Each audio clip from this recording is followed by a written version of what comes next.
चलिए क्वेश्चन है, if modulus of vector A dot B is equal to modulus of vector A cross,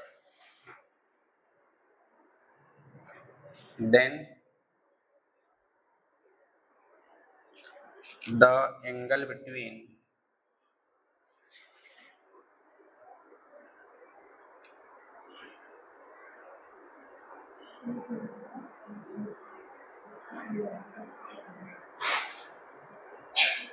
vector A and vector B is, option A है 0 degree, option B है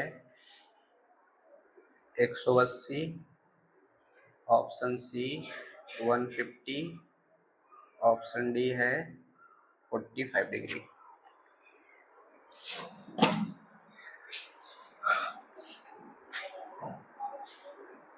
ना इसको try करिए।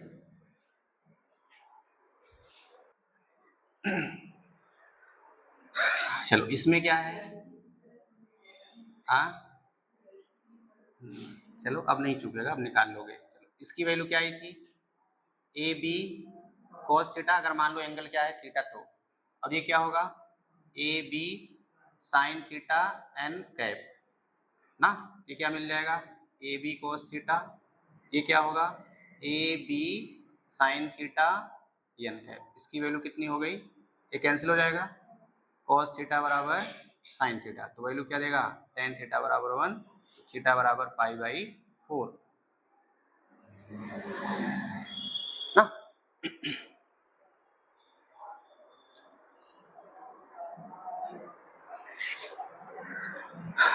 अच्छा इसमें एक चीज और भी हो सकता है ना, जैसे मॉड वाली वैल्यू है,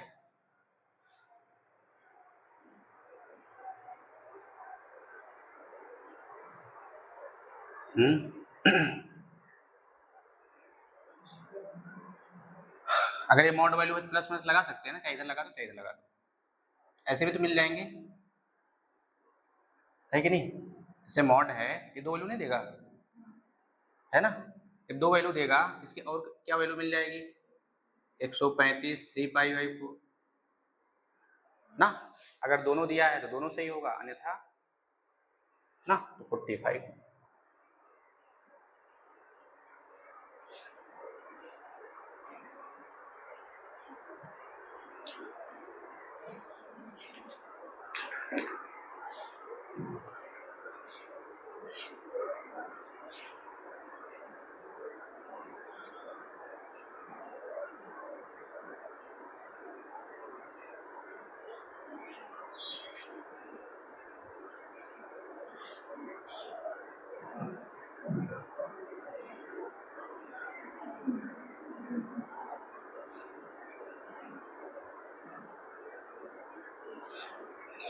If u vector and v vector are unit vector and theta is the acute angle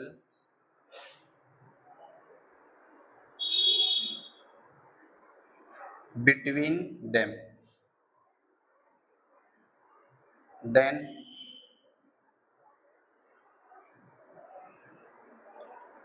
two u vector cross 3v vector is an unit vector for, अब ऑप्शन ए है no value of theta, option B है exactly one value of theta, option C है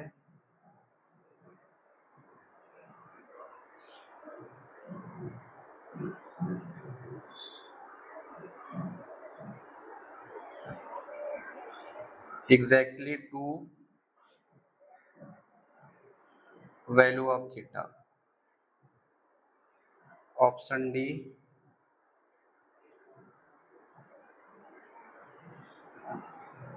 more than two value of theta. ये भी question very important है।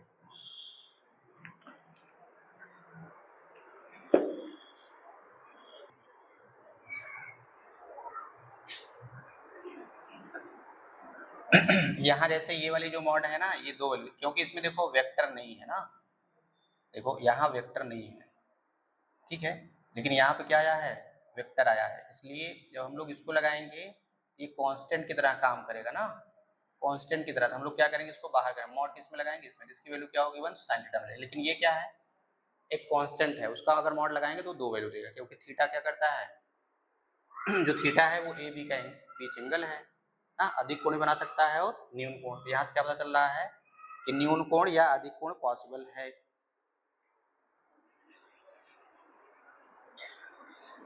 चलिए इसमें क्या है, if U vector and V vector are unit vectors, ये यूनिट वेक्टर हैं ना, जब ये यूनिट वेक्टर हैं तो इनकी वैल्यू क्या होंगी, magnitude 1, and theta is the acute angle between them, उनके बीच u और v के बीच एंगल है, लेकिन कैसा है, एक्यूट एंगल है। एक्यूट एंगल का मतलब है 90 से कम होगा, 0 और 90 के बीच में, या 0 से 90 तक।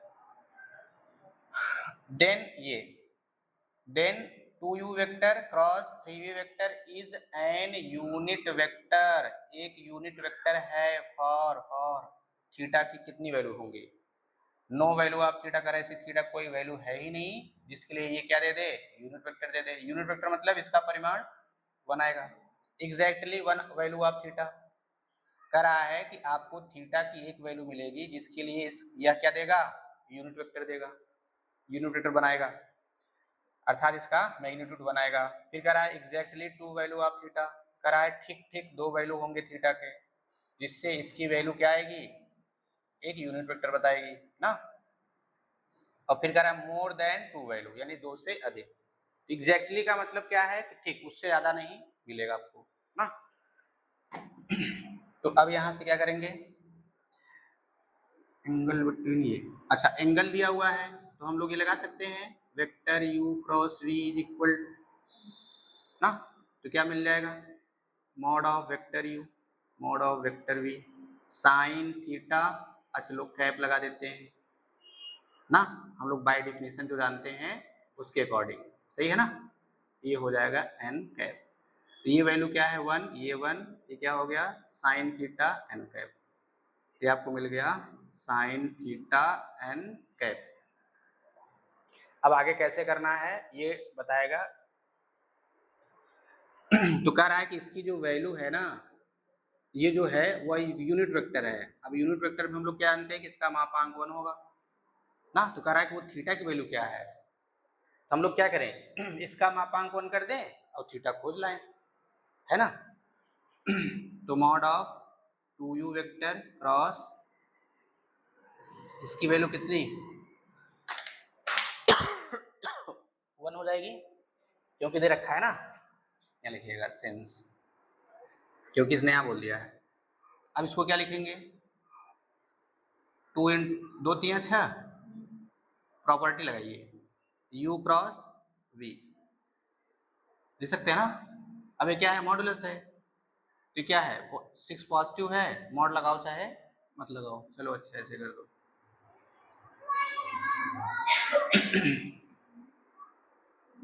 ठीक है ना, अगर कोई नंबर पॉजिटिव है तो मॉड लगा दो चाहे मत लगाओ, है ना। हम लोग मॉड हटा दिए तब भी वैल्यू 6 आएगा। अच्छा अब यहाँ देखिए क्या है, मॉड है लेकिन यहाँ है क्या, नहीं है ना, चलो तो चाहे ये वैल्यू उठा के यहाँ रख दो, तो क्या मिल जाएगा sine theta n cap equal to 1। अब बताओ इस ये क्या कहलाएगा, इसके एवज में ये तो वेक्टर है ना, ये वेक्टर है क्या, कांस्टेंट की तरह काम करेगा, तो क्या हो जाएगा कांस्टेंट को बाहर करेंगे ऐसे ऐसे, ठीक है ना। तो अब यहाँ क्या मिलेगा, मॉड ऑफ n कैप, इसकी वैल्यू कितनी हो गई 1, तो साइन थीटा क्या आएगा 1/6 ना, तो थीटा बराबर क्या आएगा, अच्छा ये जो वैल्यू है, ये वैल्यू एक से छोटी है, 0 से बड़ी है, एक से छोटी है अर्थात पॉजिटिव है ना। तो थीटा की वैल्यू क्या आएगी, थीटा की वैल्यू साइन इनवर्स 1/6। तो इस स्थिति में जो थीटा की वैल्यू आएगी कितनी आएगी, थीटा कितनी वैल्यू होगी, एक ही होगा ना लिख देंगे, इसलिए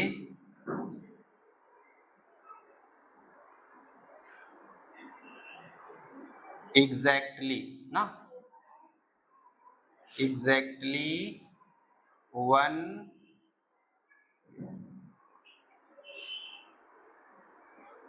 for 1 value of theta, 2u vector 3v vector is an unit vector ना। थीटा की केवल एक वैल्यू होगी, इसके लिए 2u क्रॉस 3v वेक्टर क्या करेगा, यूनिट वेक्टर बताएगा ना। तो ऑप्शन आपका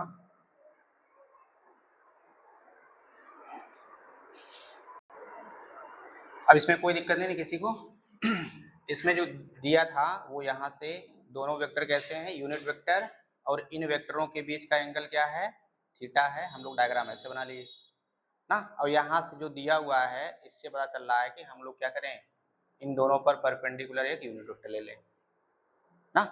क्योंकि जब यहाँ हम लोग मॉड निकालेंगे, देखो पूरा क्वेश्चन पढ़िएगा, लास्ट में जो वैल्यू पूछ रहा है या जो कंडीशन दिया हुआ है क्वेश्चन के लेकर के ना, उसको हम लोग सॉल्व करेंगे। तो फिर यहाँ से आइडिया पता चलेगा कि ये देखो इस टाइप का मिलेगा। अब इस टाइप का मिलने का मतलब क्या कि इन दोनों पर परपेंडिकुलर एक यूनिट वेक्टर होना चाहिए ना। हम लोग क्या बना लिए, एन कैप, फिर हम लोग यहाँ से स्टार्ट कर लिए कि यू क्रॉस वी ना। देखो यहाँ तक सोचने पर लास्ट में पढ़िए, यहाँ सोच पाएंगे तब यहाँ स्टार्ट कर पाएंगे कैसे लिखना है, ठीक है ना। तो हम लोग ये निकाल लिए, तो वैल्यू आपको ये मिल गई साइन थीटा एन कैप। और फिर जैसे हम लोग इसका मॉड निकाले, क्योंकि यूनिट वेक्टर बोला है, ये लिख दिए प्रॉपर्टी से ना, 6 हो जाएगा। 6 क्या करेंगे, मॉड से बाहर करेंगे तो ऐसे मिलेगा। फिर ये मॉड लगा हुआ है, चाहे आप 6 ऐसे लिख दो ना। अब इसकी वैल्यू क्या आई है, ये उठा करके हम लोग यहाँ रख देंगे। अब ये एन वेक्टर है, इसके लिए क्या कहलाएगा, कांस्टेंट कहलाएगा, जिसको क्या करेंगे मॉड से बाहर कर लो। मॉड से आप बाहर करेंगे तो फिर देखो यहीं पर दिमाग ऐसे कर देगा, चलो ये ना आप लगाएंगे ऐसे, ये हो गया ऐसे ना। अब आप कहेंगे तो दो वैल्यू देगा प्लस माइनस साइन थीटा, तो ये वैल्यू क्या देगा 1, तो आप कहेंगे साइन थीटा बराबर प्लस माइनस 1/6, अर्थात थीटा की दो वैल्यू ये मिलेंगी, एग्जैक्टली दो वैल्यू। लेकिन यहाँ आपको ध्यान रखना है कि कांस्टेंट है, ठीक है ना। इसके रिस्पेक्ट में क्या है, कांस्टेंट है। जब हम लोग मॉड लगाएंगे इक्वल बाहर आएगा बस ना। अगर आप मॉड लगाकर इसे बाहर करेंगे भी, फिर भी आपको साइन थीटा ही लिखना है, प्लस माइनस नहीं लिखना है। हाँ, अगर ये वेक्टर न रहा होता, अगर ये वेक्टर न रहा होता, केवल साइन थीटा होता, तब हम लोग प्लस माइनस लगाते। आया समझ में, क्योंकि थीटा की वैल्यू कुछ भी हो सकती है ना। जैसे यहाँ अगर ऐसे केवल रहता, वेक्टर न रहा होता, तब हम लोग यहाँ लगाते प्लस माइनस साइन थीटा। क्यों, क्योंकि अगर न्यून कोड हो गया तो साइन थीटा क्या होगा, पॉजिटिव ना। हम लोग क्या करते हैं, मॉड के बाद सीधा लिख देते हैं। और फिर अगर ये मान लीजिए क्या बन गया, थीटा की वैल्यू थर्ड क्वाड्रेंट में चला गया, तृतीय वाले में, तो फिर ये क्या देगा, नेगेटिव। हम लोगों ने पढ़ा है ना कि देखो मॉड ये पॉजिटिव देगा अगर x की वैल्यू 0 0 से बड़ी हो, और अगर x क्या हो जाए निगेटिव, अगर x क्या हो जाए निगेटिव, तो हम लोग क्या करते थे, इसको बाहर लिखते थे लेकिन माइनस लगाते थे। लेकिन यहाँ पर ये वेक्टर की होने की वजह से, वेक्टर के साथ होने की वजह से क्या कहलाएगा, कांस्टेंट ना। अब इसमें मॉड वेक्टर वाला काम नहीं करेगा। यहाँ जो ये मॉड है ना, ये वाला मॉड, ये वेक्टर के लिए मॉड है, ठीक है ना। अब मिटाएं,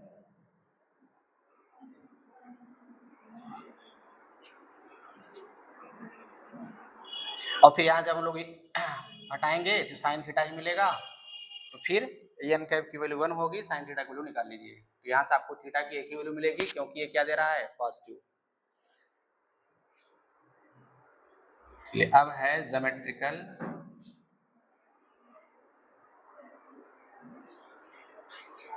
इंटरप्रिटेशन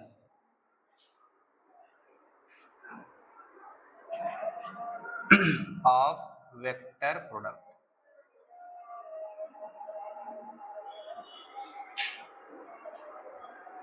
जैसे हम लोग पढ़े थे ना geometrical interpretation of scalar product, अब ऐसे हम लोग यहाँ पढ़ेंगे वेक्टर प्रोडक्ट। इसका ज्यामितीय अर्थ क्या होता है ना, यानी ये ज्यामिति में क्या बताता है। जैसे वहां क्या बताता था, प्रोजेक्शन, एक वेक्टर का दूसरे वेक्टर पर प्रोजेक्शन। ऐसे यहाँ पर जो क्रॉस प्रोडक्ट है ये क्या बताएगा ज्यामिति में ना।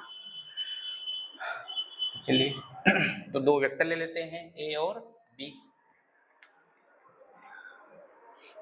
तो let A vector B vector be two non zero non coplanar non parallel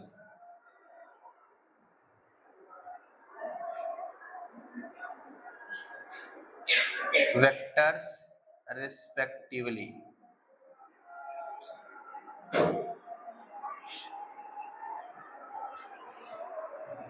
represented by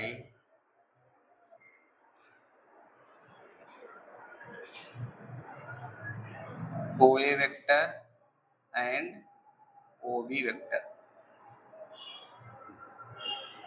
respectively.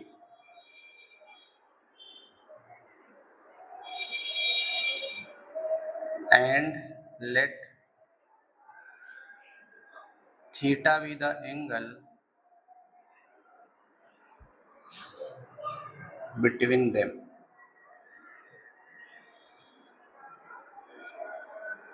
ना तो हम लोगों ने क्या मान लिया कि दो वेक्टर हैं ए और बी, कैसे हैं ये, अशून्य हैं, असमांतर हैं ना, क्रमशः ओए वेक्टर ओबी वेक्टर द्वारा क्या है, रिप्रेजेंटेड हैं, और इनके बीच का एंगल क्या है, थीटा ना। अब इसका डायग्राम बनाइए।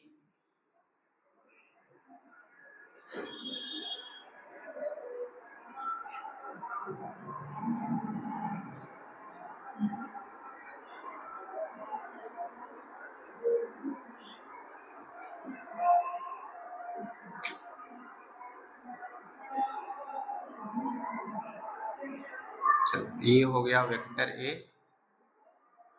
ये हो गया वेक्टर बी ना। हम लोग क्या पढ़ रहे हैं, geometrical interpretation of vector product. Vector product मतलब क्रॉस प्रोडक्ट, ठीक है ना। तो क्रॉस प्रोडक्ट में क्या था कि दो सदिशों का सदिश गुणन एक सदिश राशि है जो उन दोनों सदिशों के परिमाणों और उनके बीच बने कोण की ज्या के गुणनफल के बराबर ना, जो वैल्यू आएगी उसकी दिशा इन दोनों सदिशों के तल के लंबवत इकाई सदिश की ओर होती है। क्या नाम दे दी, ये हो गया एन कैप। चलो इसको रिप्रेजेंट कर दिए गए, इसका नाम दे दिया गया ना, ठीक है, ओए वेक्टर ओबी वेक्टर ना की ओर कौन रिप्रेजेंट किया गया, ए वेक्टर और बी, इसके रिस्पेक्ट में ना ओ वेक्टर। तो चलिए अब ज्योमेट्रिकल रिप्रेजेंटेशन का मतलब ज्यामिति में ना, तो इसमें वेक्टर वाली कोई वैल्यू नहीं रहेगी, है ना। तो क्या किया जाए, अच्छा देखो ये कैसे सदिश हैं आदिम है, तो हम लोग क्या करेंगे अब रचना, तो बनेगा क्या, समांतर चतुर्भुज, है ना। तो हम लोग रचना कर देते हैं। तो कंप्लीट द पैरेललोग्राम, पैरेललोग्राम को कंप्लीट करिए। समझ में आ रहा है ना, कब बनाएंगे, कब ट्रायंगल बनाना है, कब क्या बनाना है। फिलहाल बनेगा लास्ट में पैरेललोग्राम ट्रायंगल में ही, चलिए बनाना।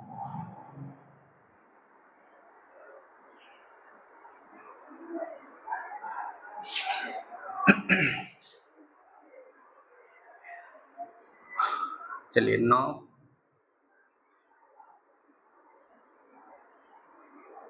Vector A cross B is equal to क्या होता है, by definition of vector product of two vector, mod of vector A mod of vector B sine theta N cap, है ना।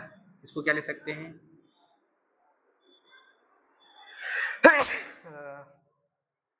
ए B sine theta N cap, है ना। रचना कर दें। हम लोग पैरेललोग्राम कंप्लीट किए। अब क्या किया जाता है, हम लोग कर दिए ड्रा, एक लाइन, नाम दे दिया गया क्या ना, रचना में क्या किया गया, BM परपेंडिकुलर OA, वेक्टर नहीं, BM परपेंडिकुलर OA ना। तो क्या मिलेगा, ट्रायंगल, तो ट्रायंगल ले लो BOM, इन ट्रायंगल BOM। यहाँ देखो क्या है, साइन थीटा ना, तो साइन थीटा का मतलब क्या है, लंब बटे कर्ण, ये हो गया लंब, ये हो गया कर्ण। बताओ ये कर्ण पता है कि नहीं पता है, पता है ना।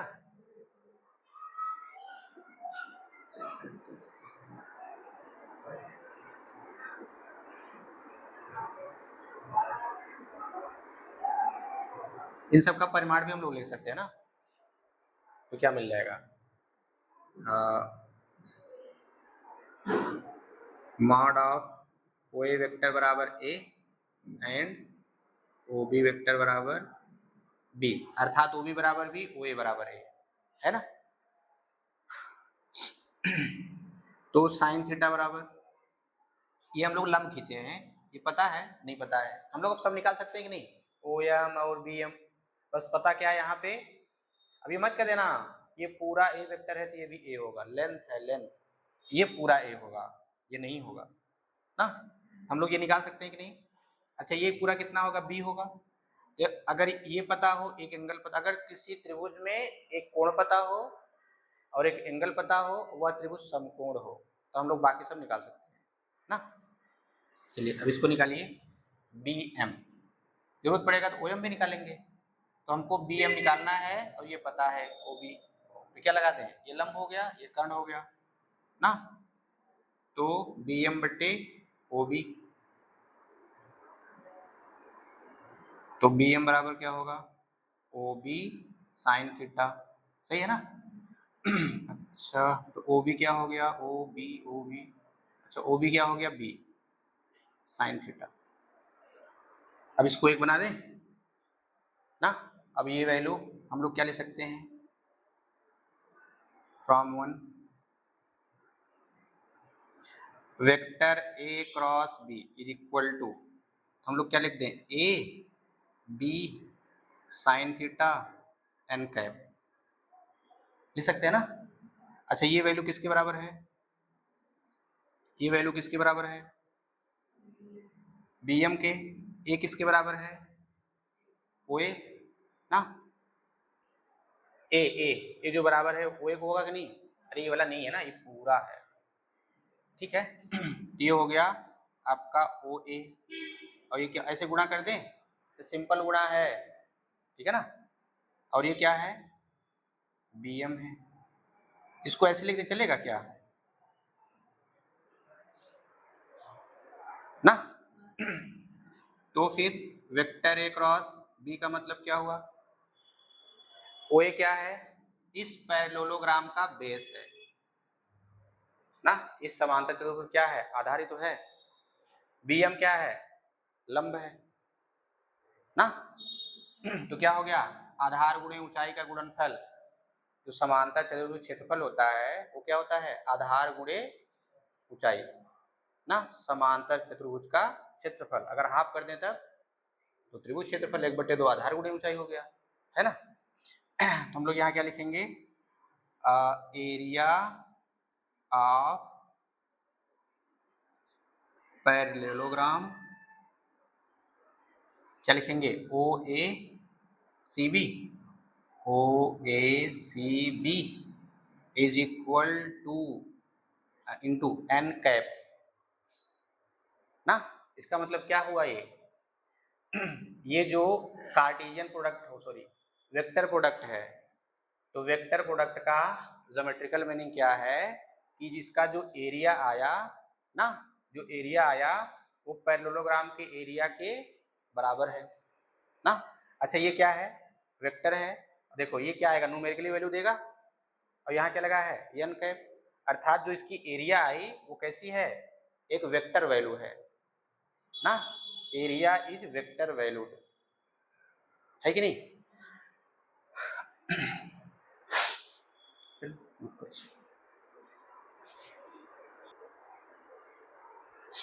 चलिए यहाँ ले लेते हैं hence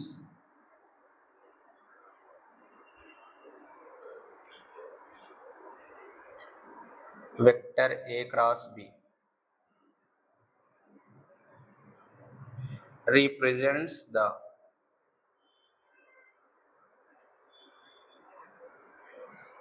vector area of the parallelogram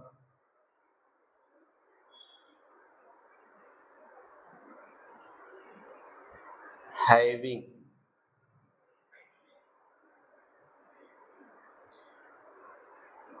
adjacent sides along a vector and b vector। आगे समझे?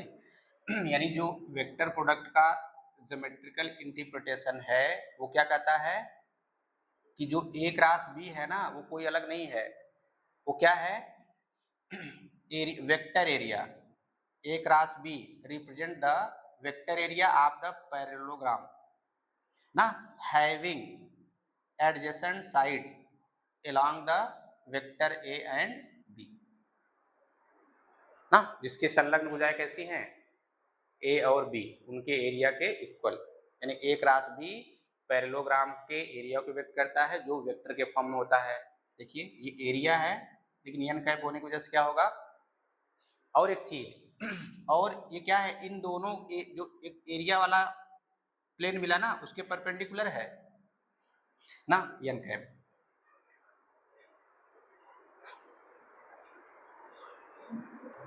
इसलिए इसको कर लीजिए and whose direction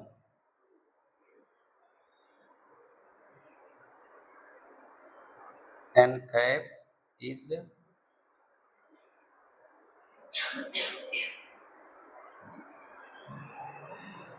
perpendicular to the plane vector a and b। अब ठीक है तो a cross b represent the vector area of the parallelogram having adjacent sides along vector a and b and whose direction, यानी इसका जो direction है n cap is perpendicular the plane vector A and B. अब देख लो ये कैसे हैं, non zero है क्या? नहीं है ना, कि नॉन, अगर नॉन जीरो होता तो कहाँ जाता? पॉइंट पे जाता। ये नॉन जीरो है और फिर नॉन कोलिनियर है, अर्थात ये दोनों एक ही लाइन पर नहीं है, अलग अलग है ना। और मिल करके क्या बनाएंगे? एक प्लेन बनाएंगे। है तो ये नॉन कोलिनियर ना, मिलकर क्या बना रहे हैं? एक प्लेन ना, जो इससे क्या मिलता है? एरिया ऑफ पैरेललोग्राम जो ए क्रॉस वेक्टर बी के बराबर होता है।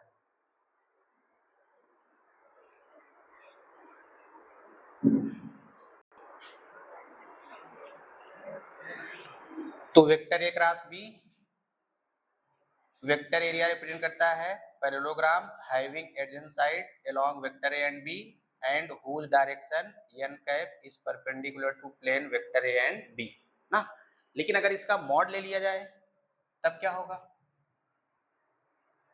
अगर इसका मॉड ले लिया जाए तो क्या मिलेगा? 10 mod of vector A cross B is equal to, अगर मॉड ले लेंगे तो क्या मिलेगा? यहाँ हम लोगों ने क्या रखा था? ओ ए ना, ऐसे इंटू बी एम ऐसे था ना, और फिर यहाँ था क्या? एन कैप, ये पूरा ऐसे, ये होगा कि नहीं ना। अब इसके रिस्पेक्ट में ये क्या कहलाएगा? कांस्टेंट ही होगा ना। और चाहे आप ऐसे लिख दो यहाँ पे मॉड एरिया, इसलिए area parallelogram O A C B ना। अब मैं लिख दूं एन कैप, ये एरिया बता रहा है पैरेललोग्राम का, ये कांस्टेंट की तरह काम होगा, ये बाहर आ जाएगा ना। Area of parallelogram O A C B और यहाँ क्या लगा देंगे एन कैप, तो वैल्यू कितनी आ जाएगी इसकी 1। तो अब दोनों में अंतर समझ में आ रहा है ना। ये क्या है, ये भी एरिया बताएगा लेकिन वेक्टर के फॉर्म में। तो जब कभी आपसे पूछे कि समांतर चतुर्भुज का क्षेत्रफल बताओ तो आप निकालिएगा जरूर। अब उसमें देखना ऑब्जेक्टिव वाले क्वेश्चन में कहीं वेक्टर के फॉर्म में नहीं दिया है, ठीक है ना। अगर वेक्टर के फॉर्म में दिया तो सही है, अगर वेक्टर फॉर्म में नहीं दिया तो क्या करेंगे, मॉड ले लीजिए। ओ ए सी ना, that is area of parallelogram whose adjacent sides vector A and vector B is equal to mod of vector A cross ना। तो इसका जो मापांक आएगा वो बताएगा समांतर चतुर्भुज का क्षेत्रफल। अब ये जो आया है ये भी समांतर चतुर्भुज क्षेत्रफल है लेकिन किस फॉर्म में है, वेक्टर ग्रुप में, जिसे हम लोग बोलेंगे वेक्टर एरिया, ठीक है। यानी ए क्रॉस बी का ज्योमेट्रिकल मीनिंग क्या हो गया, वेक्टर एरिया ऑफ पैरेललोग्राम ना। और इसका मतलब क्या है, इसका मतलब क्या है, ए क्रॉस बी का मापांक केवल एरिया ऑफ पैरेललोग्राम, ठीक है ना। दोनों में अंतर यही है। बाकी अगर हम लोग उस क्वेश्चन पूछेगा एरिया पैरेललोग्राम निकालिए, तुरंत हम लोग वेक्टर ए और वेक्टर बी पता करेंगे। वेक्टर ए बी आ जाएगा, उसका क्रॉस ले लेंगे और फिर क्या लगा देंगे मॉड, अगर ऑप्शन में वेक्टर फॉर्म में नहीं दिया है तो, ठीक है ना। अन्यथा हम लोग मॉड निकाल करके जो निकालेंगे।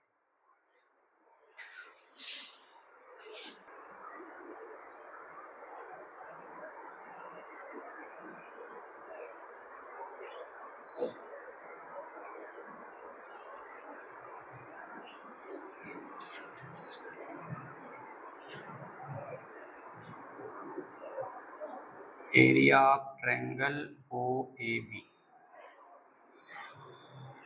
is equal to half of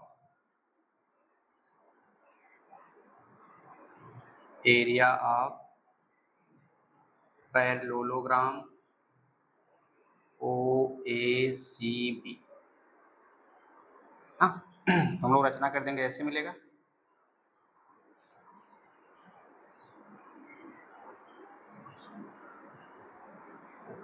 है कि नहीं, हमको चाहिए OAB का क्षेत्रफल, तो क्या किया जाए, पैरेललोग्राम का एरिया का आधा कर दिया जाए ना। तो पैरेललोग्राम का एरिया क्या है, पैरेललोग्राम का एरिया क्या है, mod of vector A cross B. यहाँ देखिए ये है ना। अगर इसको वेक्टर फॉर्म में लिखना है ना, इन वेक्टर फॉर्म में तो क्या लिखेंगे, हाफ वेक्टर क्रॉस ए। ये है आपका स्केलर फॉर्म, हाँ। और ये क्या बताएगा, वेक्टर फॉर्म में है।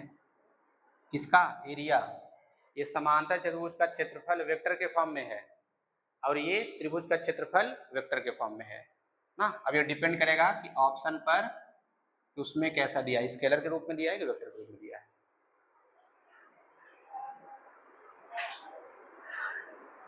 अच्छा इसमें एक चीज थोड़ा और, ये देखिए यहाँ पे ये किस टाइप का है, यहाँ देखिए वेक्टर कैसे हैं ये, स आदिम ना।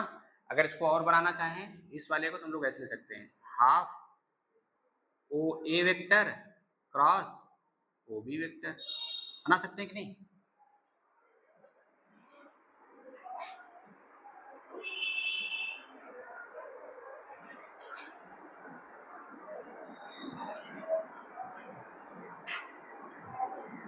ये हो गया नोट।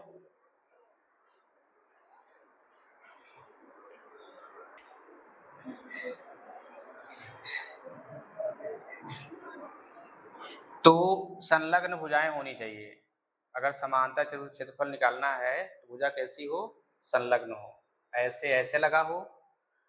अगर ये पैरेललोग्राम है तो ये ऐसे भी तो हो जाएगा ना, देखिए ऐसे ऐसे भी आप बना सकते हैं ट्रायंगल ना। भुजा कैसी होनी चाहिए, संलग्न, लेकिन कोशिश रहे कि वो किस तरीके का दिखना चाहिए, सह आदिम सदिश ना।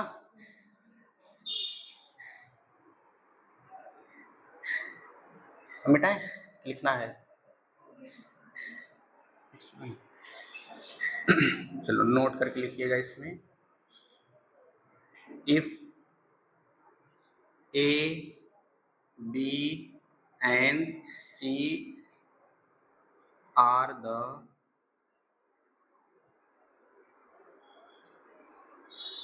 vertices of the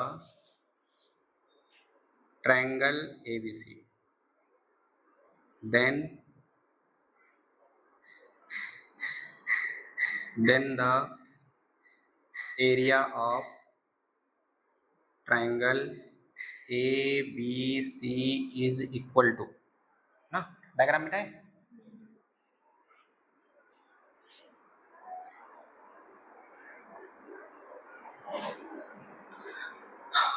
चलो अभी हम लोग बना लिए ट्रायंगल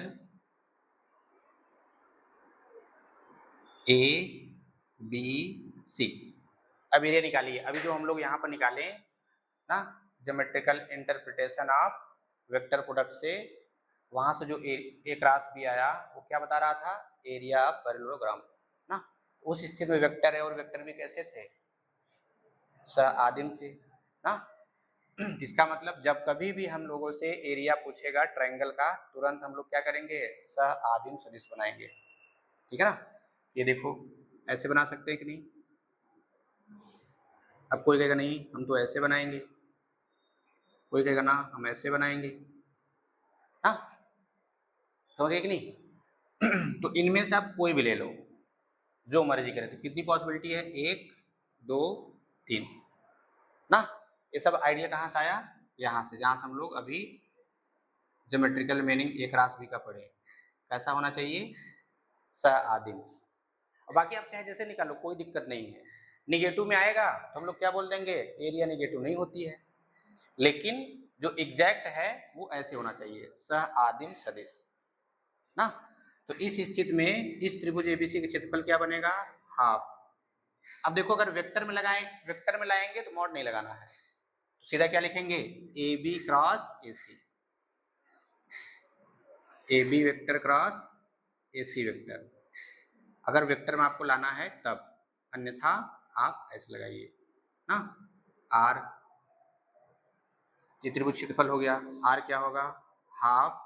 अगर आप इसको लेंगे तो क्या लिखेंगे, बी ए वेक्टर बी सी वेक्टर, सही है। फिर आर, या फिर क्या लेंगे, सी ए सी बी। ये चीज समझ में आ गया ना। अब ध्यान दें ये सब पॉइंट ऐसे कभी मनमाने रखे नहीं जाएंगे, कैसे रखे जाते हैं, किसी एक फिक्स पॉइंट के रिस्पेक्ट में हो। लेकिन ध्यान रखना कि अगर क्वेश्चन में वर्टिसेस दिया है तब, शीर्ष या बिंदु ना, तो उस स्थिति में हम लोग क्या करेंगे, ओ के सापेक्ष निकालेंगे। तब फिर क्या करना होगा, अब ए बी के निकालेंगे, ए बी, तो ए बी की वैल्यू क्या होगी, O B minus O A सी की वैल्यू क्या होगी, ओ सी माइनस ए। तब आपको सॉल्व करना है, ठीक है। अब आके क्वेश्चन ने डायरेक्ट दे दिया कि नहीं ए बी इतना है ए सी इतना है, तब तो सही है, एकदम सिंपल करके हम लोग सॉल्व कर लेंगे। अगर जो उसने क्या दिया, वर्टिसेस हैं, शीर्ष हैं, त्रिभुज के शीर्ष हैं, तो उस स्थिति में हम लोग इसको ओ के सापेक्ष इसी से बनाएंगे, ओ A vector, O B vector और ओ सी वेक्टर, ठीक है ना। तो हमको तो ओ ए ओ बी ओ सी पता होगा, लेकिन यहाँ कैसा है, वैसा है क्या नहीं ना। तो हम लोग क्या करेंगे, इसका इच्छित सदिश निकालेंगे। तो ए बी का इच्छित सदिश क्या होता है, O B minus O A सी का क्या होगा, ओ सी माइनस ओ ए, रख करके अब क्रॉस प्रोडक्ट है वो नियम लगा करके सॉल्व कर देंगे, ठीक है ना।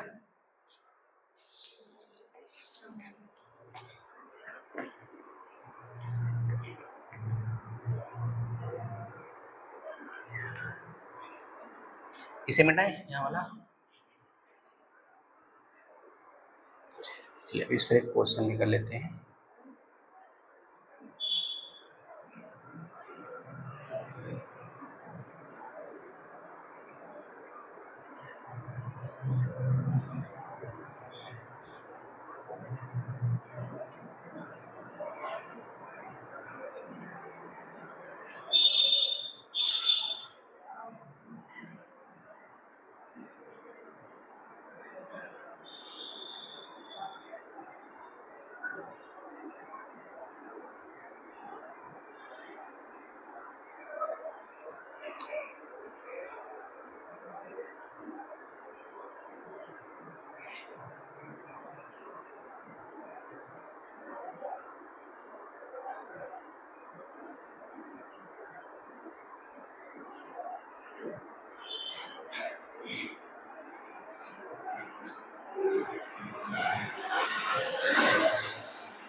ना अब ये दिया हुआ है।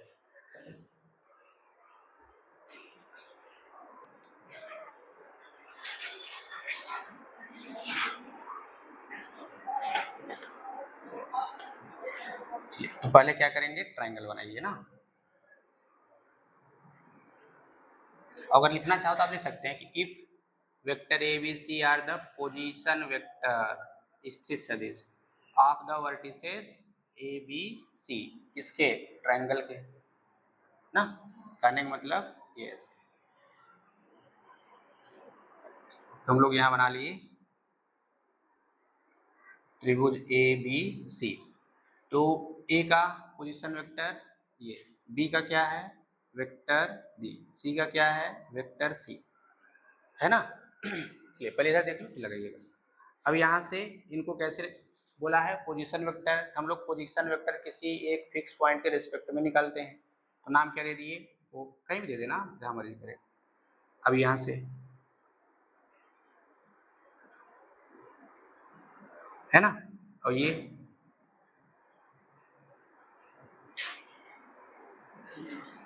फिर ये क्या होगा, कुल मिलाकर केवल ये त्रिभुज बनाने का एक ढांचा है बस, उस त्रिभुज में इसका रोल नहीं है, बनाने केवल एक सहारा है ना। तो यहाँ से मिला आपको क्या, ओ ए वेक्टर बराबर A vector, O B vector बराबर B vector, O C vector बराबर सी वेक्टर। अब area of triangle A B C बराबर हाफ। अब क्या निकालेंगे, तुम्हारे पास तीन प्रकार के थे निकालने के लिए, हम लोग क्या बनाएंगे, सह आदिम सदिश, कोई भी आप ले लें जो आपको अच्छा लगे ना। हमने क्या ले लिया,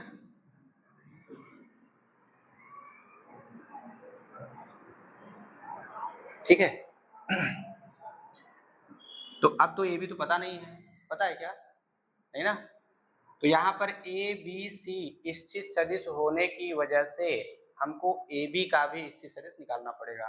तो क्या लिखेंगे यहाँ पे, ओ B vector minus O A vector cross O C vector minus O A vector, सही बात है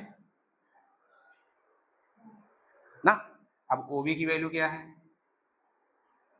बी वेक्टर, ओ ए की वैल्यू क्या है, फिर ऐसे ओ सी का क्या है, सी वेक्टर, ये अब क्या करना है, गुणा ना। तो वेक्टर बी का सी और इसमें वितरण नियम, इसका इसमें करेंगे तो माइनस, ये हो जाएगा माइनस माइनस प्लस, तो क्या आएगा ए क्रॉस ए, है ना। तो हाफ बी क्रॉस सी, ये देखो अगर क्रम में देखा जाए तो ए भी होता है, तो क्रम बदल दें तो चिन्ह क्या होगा, बदल जाएगा, तो क्या बनाएगा, plus vector A cross B, ये भी ऐसे सी होता है ना, तो फिर माइनस प्लस हो जाएगा वेक्टर सी क्रॉस ए, ये क्या होगा, जीरो हो जाएगा, सेम का सेम से क्रॉस प्रोडक्ट जीरो होता है, जीरो वेक्टर लिखना, जीरो नहीं, जीरो वेक्टर ना। डिस्क्रिप्टिव में ये सब देखते हैं, अब भले से उत्तर आ जाए वो अलग बात है ना। बस हो गया ये, मिलान करिए कौन सा है, ये मिल रहा है ना, आगे पीछे है, ठीक है।